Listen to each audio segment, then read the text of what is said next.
오늘은 감사로 제사를 드리자 이런 제목으로 말씀을 나누도록 하겠습니다. 예배죠. 감사로 예배를 드리자 이런 제목입니다. 전능하신 하나님께서는 당신의 사랑하는 백성들이 온전한 예배를 드리는 것을 아주 기뻐하십니다. 우리가 진정으로 하나님께 감사하는 마음으로 예배를 드리며 하나님의 말씀에 귀를 기울이는 것을 원하시는 것입니다.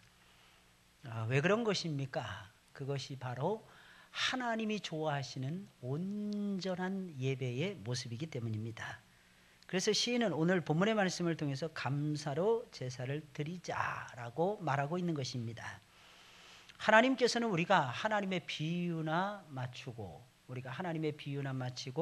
하나님이 우리에게 부어주시는 축복이나 챙기는 것을 원하는 것이 아니라 하나님께서 진정으로 원하시는 아름다운 예배를 드리며 우리가 하나님과 진정으로 아름다운 관계를 예배를 통해서 맺는 것을 원하시는 것입니다. 여러분들 지난 세월 동안 어떤 예배를 드리며 여기까지 달려왔습니까?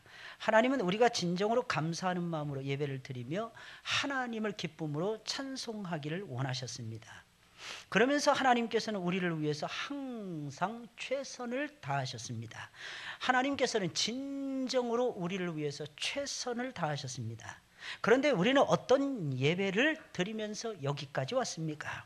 진정 마음에서 우러나오는 사랑하는 마음으로, 그리고 존경하는 마음으로, 그리고 진정 감사하는 마음으로 예배를 드리셨습니까? 하나님이 진정으로 받고 싶어하는 예배가 그런 예배라는 것입니다. 여러분들 마음을 다해서 하나님을 사랑하고 여러분들의 뜻을 다해서 하나님 앞에 감사로 제사를 드리는 그런 예배를 우리 주님께서는 원하시고 원하신다는 것입니다. 언제 예배가 은혜가 됩니까? 바로 감사가 마음에서부터 터져 나올 때라는 것입니다. 감사가 기본이 되는 거예요. 감사가 깔리는 예배, 감사로 시작되는 예배, 감사로 진행되는 예배, 감사로 마감이 되어지는 예배, 이런 예배가 저와 여러분들을 감동시키고 우리에게 은혜를, 한량 없는 은혜를 부어주신다는 것입니다. 감사가 없는 예배는 예배가 아닌 거예요. 사실 감사가 없는 예배는 죽은 예배인 것입니다. 하나님은 살아계신 분이십니다. 죽은 예배를 원하시지 않아요. 하나님은 죽은 망통과 같은 그런 예배를 원하시는 것이 아니고 감사가 살아있는, 생동감 있고 생기가 넘치고 항상 생명력 있는 예배를 우리 주님께서 우리에게 원하시더라는 것입니다. 오늘날 우리의 예배가 살아있다고 말할 수 있습니까? 그렇지 못할 때가 훨씬 더 많지 않습니까? 심지어는 하나님을 만홀히 여기면서 우리가 와가지고 비실비실 졸거나 아니면 딴 생각하거나 이럴 때가 얼마나 많이 있는지 모릅니다. 지금 이 시간에도 혹시 여러분들 눈꺼풀이 아래로 향하고 계십니까? 반드시 회개하시고 감사하는 마음으로 깨어서 예배 드리시길 예수님의 이름으로 축원을 드립니다. 여러분, 그렇지 못할 때가 많은 이유가 무엇입니까? 감사가 빠져있기 때문이 아닐까요? 여러분 한번 생각을 해보세요. 감사, 저는 기도할 때도요, 감사가 없으면 기도가 안 나오더라고요. 여러분들은 어떠신지 모르겠어요. 감사하지 않고 맹숭맹숭 기도하는 사람들을 보면 저는 너무너무 시하는 것 같아요. 그 기적인 것 같아요. 어떻게 감사가 없이 기도가 나옵니까? 대단한 것 같아요. 위대한 것 같아요. 나도 그런 신앙을 좀 본받았으면 좋겠습니다. 어떻게 저렇게 할 수 있을까? 어떻게 저렇게 예배드릴 수 있을까? 어떻게 저렇게 기도할 수 있을까? 어떤 때는 수수께끼처럼 느껴질 때가 참으로 많습니다. 여러분, 감사 드리시면서 예배하시길 예수님의 이름으로 축원을 드립니다. 감사가 살아있는 예배, 이 예배가 우리 주님이 진정으로 기뻐하시는 예배고, 감사가 터져나오는 예배를 드려야만이 우리의 영혼이 살아날 수가 있게 되는 것입니다. 그럼 왜 우리는 감사로 제사를 드려야 되는 것입니까? 오늘 세 가지로 살펴보겠는데, 첫째로 우리는 하나님의 사랑을 받은 거룩한 백성들이기 때문입니다. 우리는 하나님의 사랑을 받은 거룩한 존재들이라는 것입니다. 그러니 감사로 제사를 드려야죠. 다시 말씀드리겠습니다. 하나님 우리를 거룩한 존재로 만드셨다는 거예요. 다시 말씀드리면 존귀한 존재로 하나님께서 우리를 만들어 놓으셨다는 것입니다. 그러니 여러분들 감사하지 않을 수가 있겠습니까? 나를 제일 존귀하게 생각하시는데, 나를 가장 거룩하게 만드셨는데, 하나님께서 가장 아름다운 존재로 저와 여러분들을 만들어 놓으셨는데, 어찌 아름다운 예배, 가장 존귀한 예배, 어찌 가장 감사가 터져 나오는 예배를 하나님 앞에 드리지 않을 수가 있겠느냐는 것입니다. 여러분, 누가 뭐라고 해도 우리는 하나님의 넘치는 사랑을 받은 거룩한 존재라는 거예요. 누가 뭐라고 해도 여러분, 여러분들 당신은 별 볼일 없어, 당신은 있으나 마나한 사람이야. 한번 따라서 해보겠습니다. 당신은 있으나 마나한 사람입니다. 따라서 해보세요. 지는 그런다 할지라도 꼭 알아야 되리. 있으나 마나한 사람이 어디 있어요, 여러분들? 얼굴 한번 살펴보세요. 옆에 있는 사람 다 틀리지 않습니까? 똑같은 사람은 어디 있어요? 전부 다 달라. 전부 다 달라. 이게 무슨 말이겠습니까? 하나님의 형상대로 하나님께서 여러분들을 너무너무 소중하게 만들어 놓으시고, 소중한 여러분들을 구원해 주시고, 소중한 여러분들을 영화롭게 하시고, 하나님께서 마침내는 저 천국에 이를 때까지 하나님께서 보호하시고 지켜주시고 함께 하시고 인도해 주신다고 하는 사실입니다. 사랑하는 여러분들, 믿으시기를 예수님의 이름으로 축원을 드립니다. 그러니 당연히 우리는 감사로 제사를 드릴 수밖에 없잖아요. 하나님이 우리를 존귀한 존재로 만들어 놨다니까요. 우리를 이 세상에서 가장 거룩하고 아름다운 존재로 하나님께서 우리를 만들어 놓으셨다니까요. 오늘 본문 1절부터 6절까지 말씀입니다. 전능하신 자 하나님 여호와께서 말씀하사, 여기서 우리가 딱 느낄 수 있는 거 있죠? 하나님이 역시 말씀으로 스타트 하신다는 거예요. 말씀으로 창조하시는 거예요. 말씀으로 엮어가시더라는 것입니다. 해 돋는 데서부터 해 지는 데까지 세상을 부르셨도다.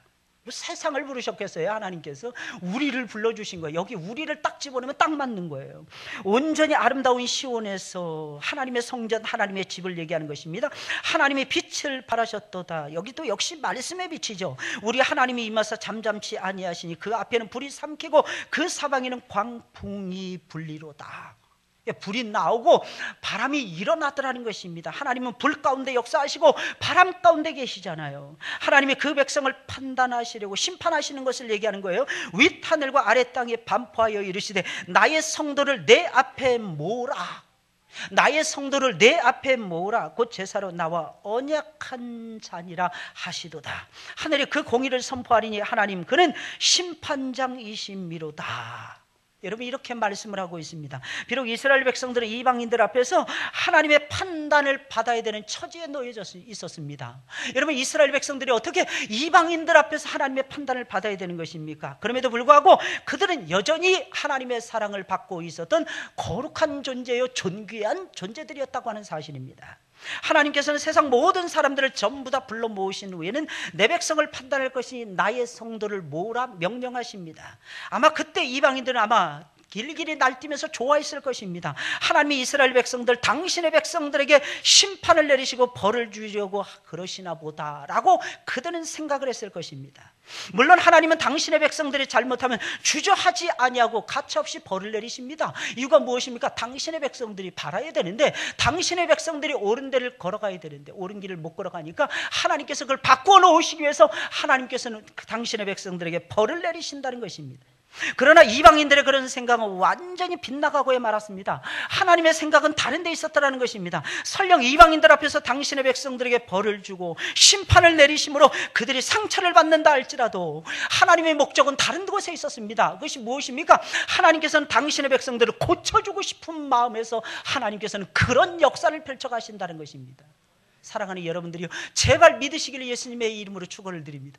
그래서 우리 예수 믿는 사람들은요, 마지막이 잘 될 수밖에 없어요. 끝이 아름다울 수밖에 없습니다. 지금 과정이 좀 어렵습니까? 과정이 좀 힘드십니까? 힘들어야죠, 여러분들. 세상 사람들은 죽도록 일을 한 다음에 열매를 따먹는데 우린 죽도록 일을 하지 않아도 하나님이 보호하시고 하나님이 역사하사 우리에게 좋은 것 주실 때가 많잖아요, 여러분들. 안 그러십니까? 좋은 거 못 누리셨나 봐요, 여러분들. 우리 하나님은요, 우리 아버지 하나님은 그렇게 역사하시는 분이십니다. 모든 각종 좋은 것들이, 모든 것들이 하늘에 계신 빛들의 아버지로부터 우리에게 막 쏟아진다고 성경 말하고 있지 않습니까? 할렐루야. 그래, 여러분들, 우리가 그것을 따려면 어떻게 됩니까? 마음고생이라도 좀 해봐야지. 마음고생이라도. 그래서 이방인들 앞에서 하나님께서 벌을 주시겠다는 것입니다. 그러나 그것은 하나님의 진정한 마음이 아니었더라는 것입니다. 남의 다른 사람들 앞에서 다른 부모들 앞에서 내 자식을 부모가 때릴 때는요, 거기에 반드시 목적이 없이는 안 때리더라는 것입니다. 물론 육신의 부모는 혹시 약간 헷가닥해가지고 그 짓거리를 하는지 모르겠습니다. 근데 여러분, 우리가 믿는 하나님은 항상 정확하십니다. 빈틈이 없어요, 우리 하나님의 역사는. 좀 안 된다고 여러분들 그래서 오해하지 마세요. 하나님은 이상한 분이시라고 여러분들 억지 쓰지 마세요. 하나님 반드시 여러분들에게 최고로 좋은 것을 안겨주시고야 말 것입니다. 뭔가 변화시키기 위한, 상처를 싸매어주고 싶은 하나님의 마음에서 그렇게 하신다는 것입니다. 그것을 우리가 어떻게 알 수가 있습니까? 하나님은 극단의, 일종의 극단의 조치를 취하신 것인데 그것을 우리가 어떻게 알 수 있습니까? 하나님이 당신의 백성들을 뭐라고 부르는지 저와 여러분들이 보시면 알게 되는 것입니다. 뭐라라고 말씀하시면서 하나님 말씀하십니다. 저들은 나의 성도니라. 성도라는 의미가 무슨 말이겠습니까? 이게 무슨 말이게? 하기오스라고 하는 말인데요, 이 말은요 그 거룩한 사람들이라고 하는 뜻입니다.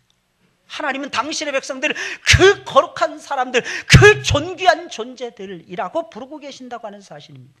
그리고 제사로 나와 언약한 자라고 부르고 계십니다. 이게 무슨 말이겠습니까? 나의 사랑하는 자인데 나하고 사랑해서 언약을 맺었는데 무엇을 통해서 언약을 맺었? 예배를 통해서 언약을 맺었다는 것입니다. 영원한 제사를 통해서 언약을 체결했다는 것입니다. 이게 무슨 말이겠습니까? 하나님의 사랑이 복지부동이라는 것입니다. 영원 무궁토록 저와 여러분들 향해서 온전히 굳건하게 다가오고 있음을 의미하는 것이 아니겠습니까? 이토록 하나님께서 사랑하시는 거예요. 그러니 사랑하는 여러분, 어떤 제사를 드려야 하겠습니까? 마땅히 당연히 감사하는 마음으로 제사를 드려야 하지 않겠습니까? 하나님은 이스라엘 백성들이 잘못해서 재판장에 소환하는 중에도 나의 성도라고 부르고 계십니다. 제사로 나와 언약한 자들이라고 우리 주님께서는 아예 당당하게 내놓고 계십니다.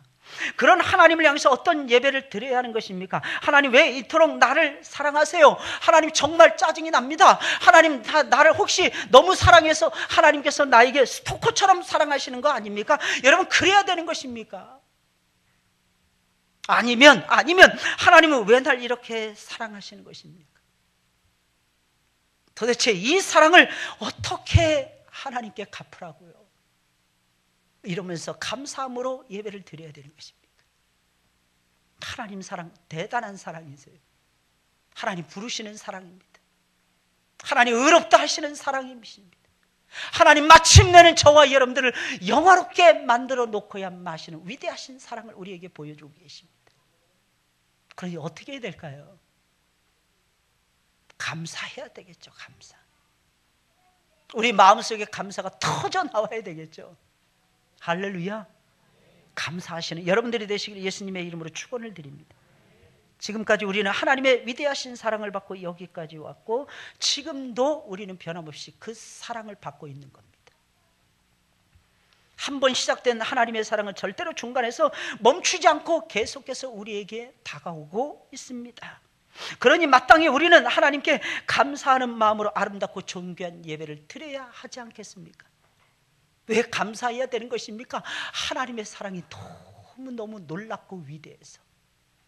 놀랍고 불신앙하지 마시고 놀라고 하나님께 감사하시는 여러분들이 되시기를 예수님의 이름으로 축원을 드립니다.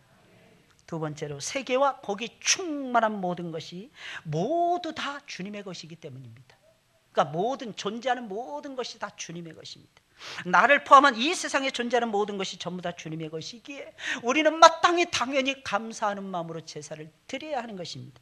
오늘 본문 7절부터 13절에 나와 있는 말씀입니다. 우리 다 같이 한번 읽어볼까요? 이 말씀은 시작. 내 백성아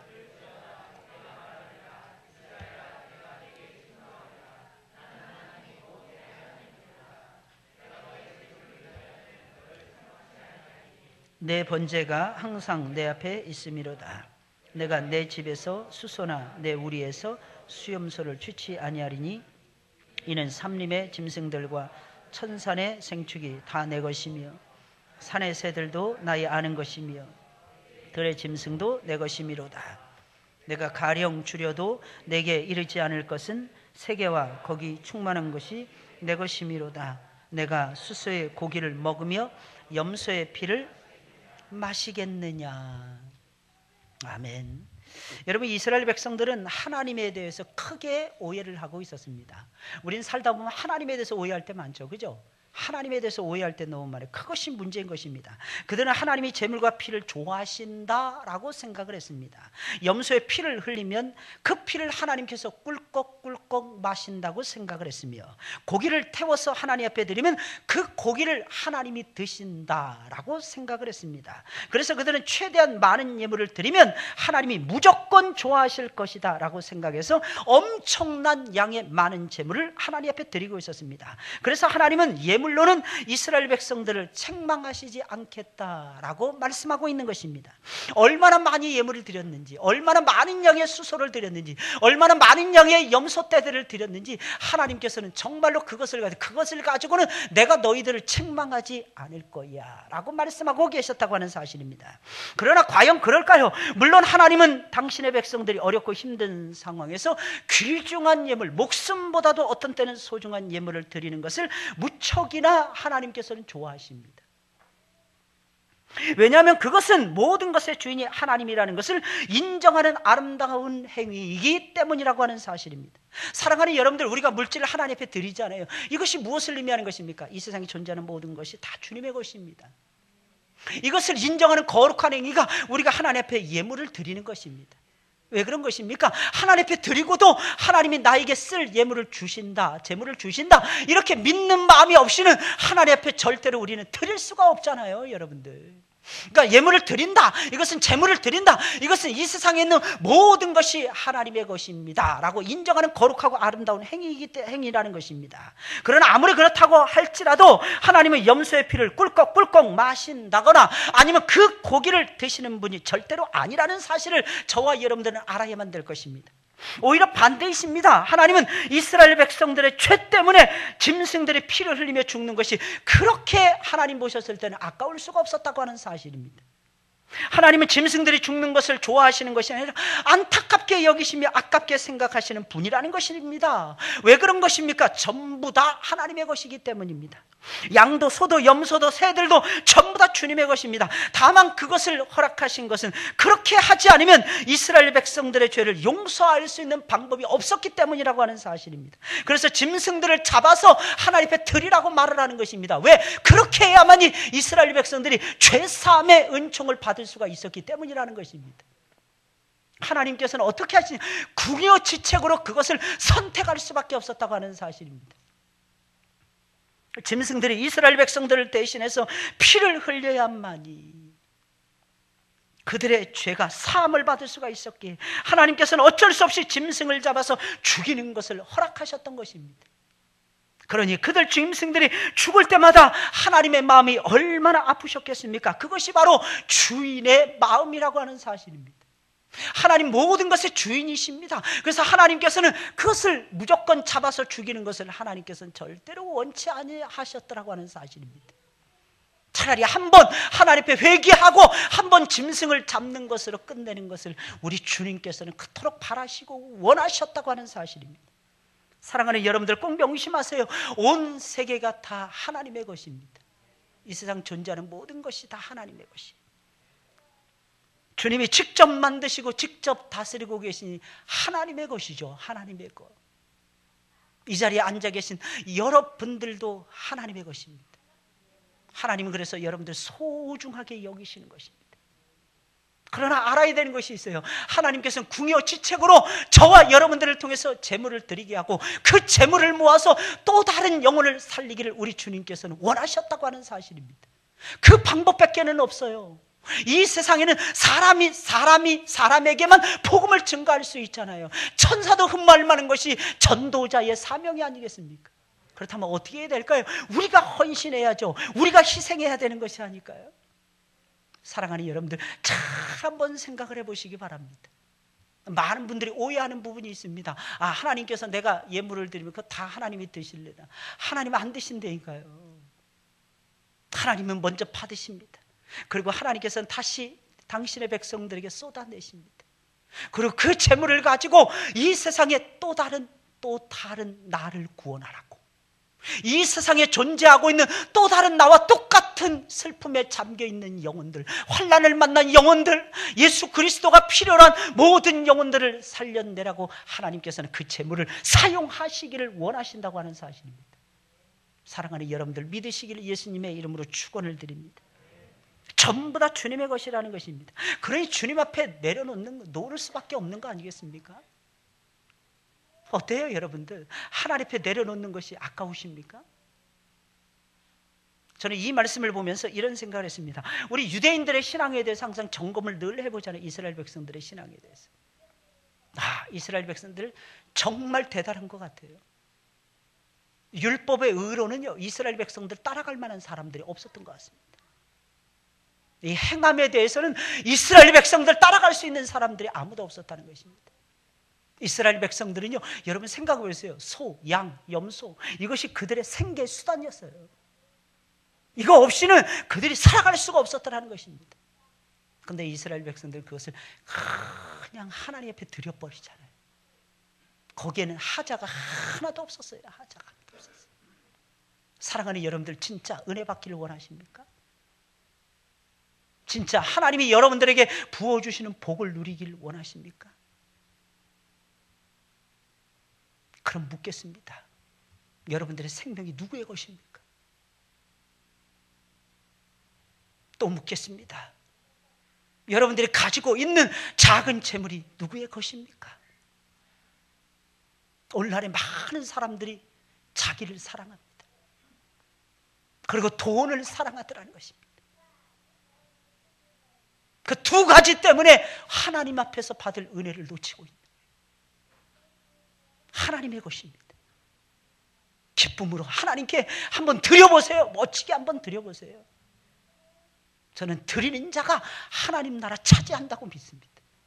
하나님 나라 아무나 차지하는 것이 아니에요. 하나님 앞에 헌신하는 사람이 차지한다는 것입니다.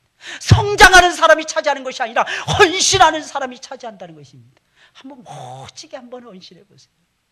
감사드린다. 여기 보세요. 감사드린다 하지 않습니까? 하나님 앞에 드리는 것입니다. 감사드린다. 이 감사드린다. 이 말이 무슨 말이겠어요? 예배 드린다 이런 뜻입니다.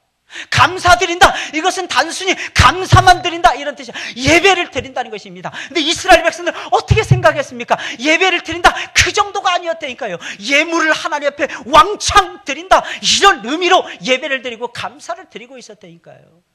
근데 하나님께서는 거기서 한술 더 뜨는 것입니다. 그 속에 나를 사랑하는 마음, 그 속에 나에게 진정으로 감사하는 마음이 없으면 아무것도 소용이 없다. 이것을 하나님께서 지금 천명을 하고 계시는 것입니다.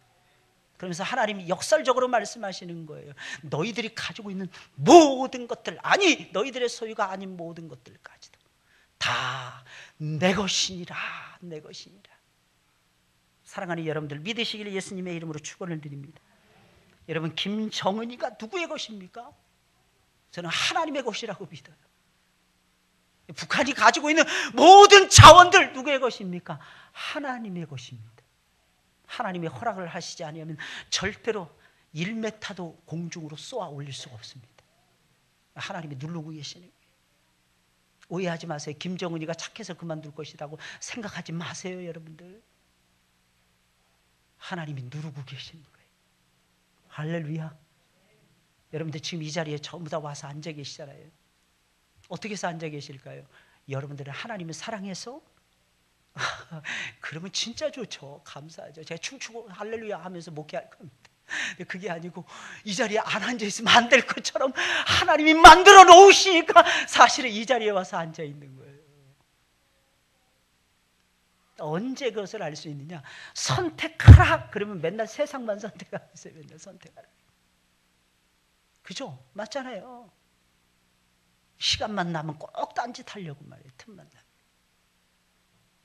시간만 나면 하나님 기뻐하시는 예배를 드려야 되는데 예배는 멀리 가요. 멀리 가요. 조금이라도 돈 벌 수 있는 곳이 없을까? 시간만 나면. 아니면 더 나에게 즐거움을 주는 곳이 없을까? 우리 성도님들 이 자리에 앉아 계신 분들 잘 안 그러겠지만은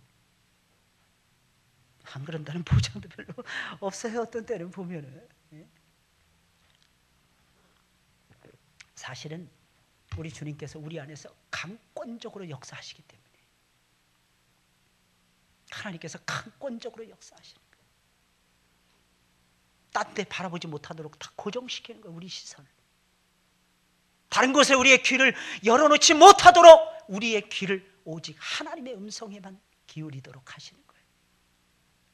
그래서 하루 종일 우리는 하나님 앞에 영광을 돌리며 예배 드리며 하나님 안에서 말씀 드리며 기뻐하고 즐거워하면서 감사로 제사를 드리게 되는 것입니다.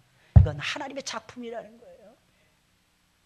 하나님께서 여러분들의 삶을 분명히 열어주실 것입니다. 이거 무엇일까요? 사람들은 막 하나님이 강권하셔도 거부하고 막 튕겨서 나가거든요. 근데 우리는 하나님이 강권하시면 그거 안 하면 죽을 것 같으니까, 그거 안 하면 이상하게 하나님 벌 주실 것 같으니까 우리에겐 그 두려움을 하나님이 주신 거야. 그래서 오직 하나님만 붙들고 오직 하나님 앞에만 나아가서 오직 감사로 제사를 드릴 수밖에 없는 그 선택을 저와 여러분들이 할 수밖에 없도록 하나님께서는 역사를 해주시는 것입니다. 마지막 세 번째로 감사로 제사를 드려야만이 하나님을 진정으로 영화롭게 해드릴 수가 있기 때문입니다. 본문 14절부터 23절까지의 말씀입니다. 우리 다 같이 한번 읽어볼까요? 시작. 감사로 하나님께 제사를 드리며 지극히 높으신 자에게 환난 날에 나를 부르라. 내가 너를 건지리니 내가 나를 영화롭게 하리로다. 악인에게는 하나님이 이르시되 내가 어찌 내 율례를 전하며 내 언약을 내 입에 두느냐. 내가 교훈을 미워하고 내 말을 내 뒤로 던지며 도적을 본즉 연합하고 간음하는 자와 동류가 되며 내 입을 악에게 주고 내 혀로 괴사를 지으며 앉아서 내 형제를 공박하며 내 어미의 아들을 비방하는도다. 내가 이 일을 행하여도 내가 잠잠하였더니 내가 나를 너와 같은 줄로 생각하였도다. 그러나 내가 너를 책망하여 내 죄를 내 목전에 차례로 베풀리라 하시는도다. 하나님을 잊어버린 너희여, 이제 이를 생각하라. 그렇지 않으면 내가 너희를 찢으리니 건질 자 없으리라. 감사로 제사를 드리는 자가 나를 영화롭게 하나니 그 행위를 옳게 하는 자에게 내가 하나님의 구원을 보이리라. 아멘. 여러분, 하나님은 분명히 말씀하고 계십니다. 감사로 제사를 드리는 자가 나를 영화롭게 할 수 있느니라. 이게 하나님의 말씀이에요. 감사로 제사를 드리는 자가 나를 영화롭게 할 수 있느니라. 지금 읽은 이 말씀의 시작과 끝부분에서 동시에 하나님께서는 두 번씩이나 이 말씀을 언급을 하고 계십니다. 그러니 감사하는 마음으로 예배를 드린다는 것이 사랑하는 여러분들이 얼마나 소중한 일입니까? 감사로 제사를 드리면 하나님을 영화롭게 해드릴 수가 있는 것입니다. 할렐루야. 여러분, 당시에 이스라엘 백성들은 감사로 제사를 드리지 않았습니다. 예물만 그저 열심히 드리면 드리는 대단히 형식적인 제사를 드리고 있었습니다. 여러분, 예물이 없는 것도 문제가 되지만 예물만 드리는 것도 하나님이 싫어하신다는 것을 저와 여러분들이 알아야 되는 것입니다. 마음이 있어야 되고 그 다음에 예물이 있어야만 되는 것입니다. 이게 제사의 근본된 취지가 아니겠습니까? 그 예물이, 최고의 예물이 무엇입니까? 먼저 우리 자신들이라는 것입니다. 그래서 하나님 우리 자신들을 드리는 것을 원하십니다. 그럼 우리 자신들을 하나님 앞에 드렸습니다라고 하는 상징적인 역사가 무엇입니까? 바로 예물을 드리는 것입니다. 예물. 그래서 그들은 환난 날에도 응답을 받지 못했던 것이며 서원도 갚아 드릴 수가 없었던 것입니다. 환난을 당했습니다. 그럼 하나님 앞에 부르짖으면 응답을 받아야 되는 것이 아니겠습니까? 그런데 이삭이 환난 날에도 응답을 받지 못하고 있었더라는 것입니다. 이유가 무엇입니까? 가짜 제사를 늘 드리니까 하나님이 늘 속으셨더라는 것입니다. 그래서 환난 날에 부르짖어 기도하는 것도 하나님께서 내려다보시니까 이거 혹시 가짜 아닐까? 이거 분명히 가짜일 거야. 하나님 이러시는 거예요. 내가 또 속아? 그러니까 환난 날에 아무리 부르짖어도 하나님께서 대답을 안 해주시는 거예요. 그래서 우리는 항상 예배를 드릴 때 진정성이 중요한 거예요. 진정성. 그러면 하나님께서 환난 날에 부르짖어 기도할 때 응답을 해주십니다. 이스라엘 백성들은, 미안합니다, 여기서 나오는 악인들은 이스라엘 백성들을 얘기하는 거예요. 이방 사람들이 절대로 아니었습니다. 그들은 성전만 벗어나면 이방인들과 똑같아졌습니다. 이방인들처럼 생각하고 있었고 이방인들처럼 행동을 하고 있었습니다. 이방인들처럼 말을 하고 있었습니다. 하나님을 믿는 사람이라면 달라야 되는 것이 아닐까요? 예배 딱 끝나면 빠이빠이 할 하나님을 우리가 어떻게 사랑한다고 말할 수가 있겠습니까? 그들은 이방인들과 하나도 다를 바가 없었습니다. 물론 그들은 성전 안에서만큼은 누구도 따라갈 수 없을 정도로 위대한 신앙인이었습니다. 아주 경건한 인물들이었습니다. 그들은 누구보다도 말씀을 사모했고 입술에서는 하나님을 사랑합니다, 찬양합니다 노래가 쉴 새 없이 터져나오고 있었습니다. 그들에게서는 다른 사람들을 욕하고 속인다는 것은 예배당 안에 있을 때는 상상도 할 수 없는 일이었습니다. 그런데 일단 예배가 끝나고 성전만 벗어나면 완전히 딴 사람이 되어버리는 것이었습니다. 그들은 말씀을 미워했습니다. 뒤로 던져버렸습니다. 도적들과 연합을 하고 도적질했습니다. 부당한 이익을 취했습니다. 간음하는 것은 기본이었습니다. 입에서는 거침없이 욕설이 터져나왔습니다. 형제들을 공박하고 비방하는 일을 그들은 서슴지 아니하고 실행에 옮기고 있었더라는 것입니다. 이게 유일하게 구원받은 이스라엘 백성들의 안타까운 모습이었다고 하는 사실입니다. 마치 그들은 죄를 짓기로 작정한 사람들처럼 거침없이 하나님을 찾아야 되는데 거침없이 죄악을 찾아서 움직이고 있었다는 것입니다. 왜 그런 것입니까? 여러분, 이유가 무엇이라고 생각을 하십니까? 예배의 진정성을 놓치니까 그런 거예요. 감사로 예배를 드리며 감사로 제사를 드리며 진정으로 마음을 쏟아내고 상한 심령의 제사를 하나님이 기뻐하신다는 것을 알면서 하나님, 이 세상에서 제일 많이 죄를 범한 사람이 하나님 나입니다. 하나님, 내가 죄인의 죄수입니다. 하나님, 나를 용서해 주옵소서. 이런 상한 심령의 제사를 드렸다면 절대로 이들은 이런 짓을 할 수가 없었을 것입니다. 아무리 생각해도 옆에 있는 집사님만 죄인이었더라는 거예요. 아무리 생각해도 저 권사님만 변화되면 우리 교회가 새로워질 수 있을 것 같더라는 겁니다. 아무리 생각해도 좀 시원찮게 믿는 이제 초신자들이 하나님 앞에서 제대로만 믿기 시작을 한다면 하나님이 정말 기뻐하지 아니하실까? 화살이 계속해서 다른 사람에게만 가는 거예요. 그러니 여러분들, 그런 예배가 하나님 앞에 온전한 예배가 될 수 있겠습니까? 우린 명심해야 됩니다. 우리는 하나님의 형상대로 만들어진 사람들입니다. 그러나 아담과 하와가 죄를 범함으로 말미암아 우리는 완벽한 죄인으로 전락하고야 말았어요. 그리스도 예수로 말미암아 우리는 구속을 받은 구속인이 되었습니다. 그러나 분명히 알아야 되는 놀랍고도 놀라운 진리가 있습니다. 구속받은 의인이 아니라 구속받은 죄인들이라는 것입니다. 우리는 끊임없이 그 죄를 내려놔야 돼요. 예수님 분명히 말씀하셨잖아요. 내가 너희의 발을 씻기노라. 예수님, 내 몸까지 다 샤워시켜 주시면 안 되겠습니까? 이미 목욕한 자는 발만 씻으면 되느니라. 이미 회심하고 지나간 날의 모든 죄를 하나님 앞에 자백을 하고 새로워진 사람들은 계속해서 날마다 작은 죄를 범하고 있기에 지옥 갈 죄를 범하지 않지만 하나님의 마음을 영화롭게 해드리지 못하는 작은 죄악들을 우리가 너무너무 입술로, 머리로, 생각으로, 몸으로 저와 여러분들이 범하고 있기에 하나님 앞에 계속해서 쏟아내야만 되는 것입니다. 바로 그 순간에 하나님의 영광스러운 역사가 시작이 되는 것입니다. 성령의 기름 부으심의 역사가 저와 여러분들의 심령을 강탈을 하게 되는 것이고 우리의 몸을 아름다운 몸으로 바꿔주시는 놀라운 역사가 일어나게 되는 것입니다. 그게 바로 감사로 제사를 드리는 제사의 본질이라고 하는 사실입니다. 그러면 어떻게 되냐? 살아나게 되는 거예요. 하나님에 대해서 살아나는 거예요. 살아나게 되는 것입니다. 말씀에 대해서 살아나게 되는 것입니다. 선하고 아름답고 능한 역사에 대해서 저와 여러분들이 살아나게 되는 것입니다. 그럼 당연히 세상에 나아가서 하나님 말씀을 뒤로 던질 수가 없어요. 때를 얻든지 못 얻든지 말씀을 선포하게 됩니다. 누구를 만나든지 무엇을 하든지 하나님의 존귀하신 말씀, 이 한 토막의 말씀을 들려주고 싶어서 그냥 안달이 나는 거예요. 귀에만 닿으면 찔리려고, 귀에만 닿으면 젓가락 들고 고구마 찌르듯이 찔리려고 애를 쓰더라고 하는 사실입니다.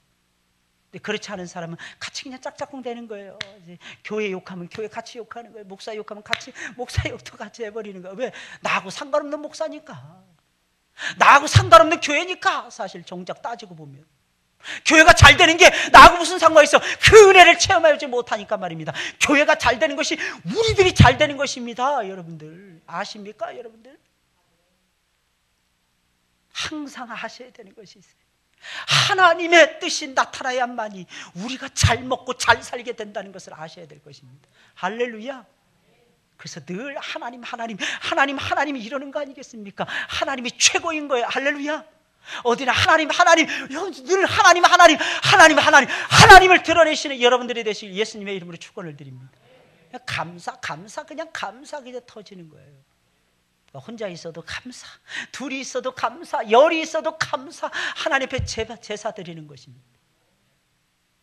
또 안 믿는 사람들 가운데서 기도하면 어때? 기도하는 거 그렇게 창피하게 생각해. 특히 음식점에 가잖아요. 다 술 마시고 있어. 그런 자리에서는 더 많이 기도하셔야 돼. 일어나서 아주 통성기도를 해버려야 되거든요. 저는요, 안 믿는 친구들만 만나면 기도를 합니다. 대표 기도를.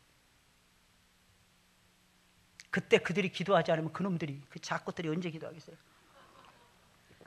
죽을 때까지 한 번도 기도 못할 수도 있어요. 그래서 기도하는 거예요. 기도 속에서 복음을. 그래도 이 예수님 안 믿는 이방인들이 기도하자려면 가장 거룩하고 멋진 모습을 띱니다. 정말이에요.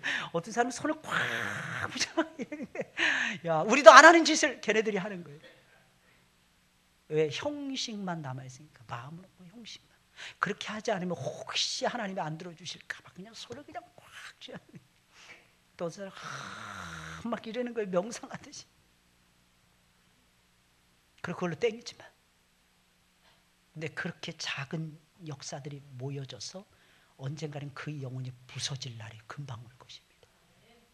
그래서 사실 하는 거예요. 그래서 여러분, 우리가 감사로 예배를 드리잖아요. 제사를 드리잖아요. 하나님의 영광이, 높으신 하나님의 영광이 싹 드러납니다. 이거 엄청난 역사예요. 이거 엄청납니다. 그래서 여러분들 감사로 가정 예배 드리세요. 그리고 감사로 직장에서 예배를 드리세요. 사업장에서 예배를 드리세요. 그 시간이 하나님께서 영광을 받으시는 가장 존귀한 시간이라는 겁니다.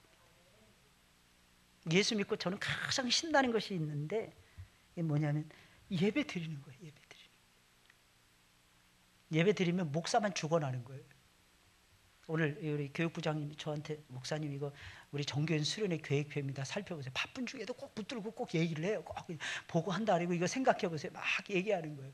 근데 달라. 또 그 다음에 오후에 됐는데 밥 먹고 나는데 또 붙들고 또 얘기하는 거예요. 목사님 그 살펴보셨습니까? 살펴볼 겨를이 있어야지. 한번 쭉 훑어는 봤어요. 제가 쭉 훑어는 제가 또 점검을 해야 되겠습니다. 그랬더니 목사님 달라진 것이 2가지 3가지가 있는데 그 중에 1가지 또 말씀하시는 거예요. 뭔데요 집사님? 그랬더니 이번에는 작년하고 달리 설교를 목사님이 2번이 메인 설교를 2번 하셔야 됩니다. 기가 찬 거예요 진짜. 기가 찬 거예요. 메인 설교 한 번만 해도 죽겠는데 2번이라 하는 거예요. 그래서 왜 2번입니까? 그랬더니 저녁에 하셔야 되고 1번, 아침에, 요번에는 오전에 은혜의 도가니로 들어가야 됩니다. 막 이러시니 우리가 새롭게 시작하지 않았습니까? 새로운 일꾼들을 세우고. 그러면서 한 가지 딱 더 제가 미워할 수 없도록 말씀하시는 거예요. 그래서 목사님 건강하셔야 됩니다. 목사님 건강을 위해서 우리는 기도하겠습니다. 야, 정말 머리가 진짜 좋아요 다들. 얼마나 머리가 좋은지 몰라요. 난 우리 성도들 보면요, 끔찍할 정도로 머리가 좋아. 다들 똑똑한 것 같아요. 할렐루야. 머리 좋아야 됩니다. 왜? 머리 좋아야지 세상을 쥐었다 놨다 할 거 아니야. 하나님 앞에 지혜를 받아서. 저는요, 머리 좋은 사람들 그렇게 좋더라고. 나 머리 좋은 사람들이 좋아. 나는 우리 성도들을 위해서 기도할 때마다 우리 모든 성도들이 머리가 하나님 탁월하게 좋아지겠다라고 늘 기도합니다. 옛날에 어떤 분이 저한테 그러더라고요. 목사님 왜 개혁 개정판으로 성경을 안 바꾸십니까? 왜요? 꼭 바꿔야 됩니까? 근데 바꾸시는. 저는 목사님들이 왜 안 바꾸시는지 압니다. 왜 안 바꾸는지. 목사님들이 혹시 우리 성도들이 목사님들이 깨달을 수 있는 진리를 깨달을까 봐 그게 무서워서 그렇죠. 나 그 얘기 듣고 기도했어요. 네, 웃었어요. 한참 웃어요. 목사님 왜 나 비웃으십니까? 왜 웃으십니까? 집사님 하도 기가 찬 말씀을 하셔서 내가 웃었어요. 기가 차고 매가 차고 순사가 칼을 찰리. 목사가 존재하는 이유가 뭔데? 성도들을 하여금 그리스도 예수를 아는 고상한 지식을 알게 하는데 있지 않습니까? 근데 그거 아는 것이 두려우면 목사 어떻게 목사 저는 성도들이 더 똑똑했으면 좋겠어요. 지금보다 여러분들이 한 100배는 탁월했으면 좋겠습니다. 이유가 무엇입니까? 그래야 하나님을 설명할 수 있잖아요. 그래야 똑똑해져가지고 세상 사람들이 뭐라고 짓거려야 될 때 거기에 대해서 반박을 탁탁 할 수 있을 거 아니겠습니까? 저는 이것이 하나님을 영화롭게 해드리는 지름길이라고 생각을 합니다. 살아나시는 여러분들이 되시기 예수님의 이름으로 축원을 드립니다. 그러니까 수련회만 시작됐다면 목사만 죽는 거예요. 목사만. 성도들은 가서 그냥 은혜만 받으면 되는 것입니다. 보따리 싸들고 가서 그냥 열심히 말씀 들으면 되는 것입니다. 그러면 하늘이 뻥 뚫리게 될 것입니다. 그러면 여러분들의 자손 만대 복을 누리고야 말 것입니다. 이유가 무엇일까요? 말씀이 떨어지는데, 말씀은 복이에요. 말씀 자체가 축복입니다. 그런데 말씀이 떨어져 보세요. 말씀이 여러분들의 심장을 울려보세요. 어떻게 되겠습니까? 당연히 여러분들이 새로워질 거 아니겠습니까? 당연히 여러분들을 통해서 하나님의 능하신 역사가 나타날 것이 아니겠습니까? 그러면 여러분들의 자손들이 변화될까요? 안 될까요? 안 될 것입니다. 왜? 여러분들의 믿음이 거기까지니까. 그럴까요? 아닙니다. 변화되고야 말 것입니다. 할렐루야. 이유가 무엇입니까? 하나님이 여러분들을 붙들고 쓰시기 때문입니다. 이게 감사로 제사를 드리자는 것입니다. 제발 감사로 제사를 드리세요. 할렐루야. 감사로 제사를 멋지게 올려드리세요. 저는 제일 행복할 때가 언제 예배 드릴 때예요. 힘들어요. 사실은 제가 제일 힘들어요. 그런데 여러분 저는 예배 드리는 것이 그렇게 좋습니다. 하나님이 임재하시는 거예요. 예배 드리면 그게 생각이 나요. 성령의 나타남과 그 능력으로, 성령의 나타남과 그 능력이 계속 쏟아지게 되는 거예요. 파워. 하나님의 어피어런스. 하나님 계속해서 어피어링 하시는 거예요. 계속 나타나시는 거예요. 여러분들 사이에 당신을 보여주시는 거예요. 이 은혜 속에서 일주일 동안 한 주간도 승리하시기 바랍니다. 승리하실 거예요. 꼭 승리하세요. 저는 여러분들이 승리하는 것을 보고 싶습니다. 승리하세요. 제발 악에게 지지 마세요. 제발 승리하세요. 제발 승리하시길 예수님의 이름으로 축원을 드립니다. 그게 우리의 몫이에요. 우리의 삶의 복. 승리의 영광. 그게 멀지 않거든요. 그게 멀지 않다니까요. 아프신 분들은 하나님 앞에 손을 얹고들 기도하세요. 그 아픈 곳에. 전신이 다 아프면 어떻게 할까요? 손대지 마세요. 그 손댈 이유가 없잖아요. 다 아픈데. 또 어떤 사람 사업이 번성하기로 해요. 꿈을 꾸시는 분들 계십니까? 꿈 꾸셔야 됩니다. 저는 우리 집사님들이 기도할 때마다 은혜를 받아요. 오늘도 은혜 받았어요. 너무 많이 은혜 받았어요. 그래서 오전 설교할 수 있었고 오후 설교할 수 있었어요. 우리는 기도로 완벽하게 하나가 돼야 됩니다. 기도로 꿈꾸셔야 됩니다. 아이들이 말을 안 듣습니까? 말 듣도록 기도하면 되죠. 하나님 저 싹퉁바가지 좀 말 좀 듣게 해달라. 그렇게 기도하세요. 그러면 애들 바뀌어집니다. 당연히. 사업의 문이 열리셔야죠. 하나님은 여러분들을 위해서 열린 문을 두셨다고 했는데 결혼의 문도 열리셔야죠. 좋은 배우자 만나셔야죠.